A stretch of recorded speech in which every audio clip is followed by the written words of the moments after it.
everyone, I'm Colleen with Awaken Catholic, and this is Awaken the Saint. It's more or less expected for someone who grew up in a poor family to want to rise above the station of their birth. It's rather unexpected to find someone with the attitude of today's saint, Paschal Baylon, who was perfectly satisfied being poor. Paschal was born in central Spain in 1540. Since he was born on the Feast of Pentecost, he was named after Pascua de Pentecosta, following the custom of the area. His parents were poor peasants, but very faithful people, and they taught him and his siblings the love of God. Before he was 10 years old, he started work as a shepherd so he could make a little money for his family. He was unfailingly honest, and whenever the sheep caused damage to someone's crops under his watch, he would take from his own meager income to compensate the owners. He was a positive influence on many of his childhood friends who recognized his virtue and behaved better when he was around. Paschal had no school books, but he had received from a neighbor a book titled Little Office of the Blessed Virgin Mary. He desperately wanted to be able to read it, so he asked anyone who passed by to recite a line or two from the book.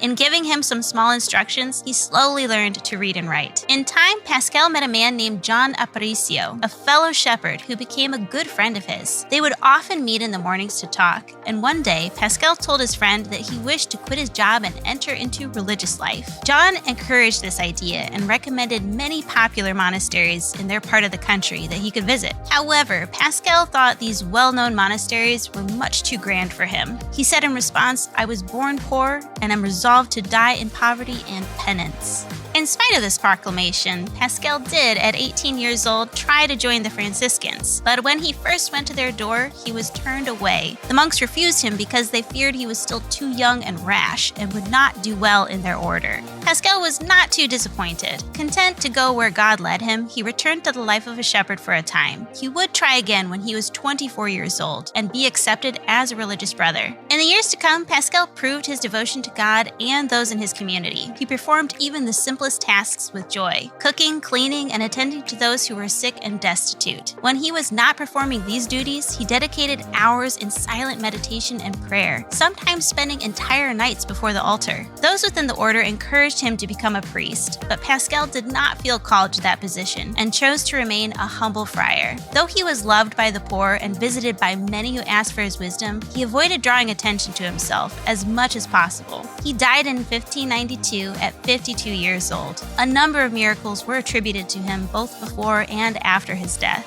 and the popular devotion to him led to his canonization in 1690. When things are going well and we receive unexpected blessings, it's easy to give thanks to God. It's much harder, but just as worthwhile, to thank Him in times when we have less, for giving us the chance to find happiness in simple things. St. Paschal Baylon, pray for us.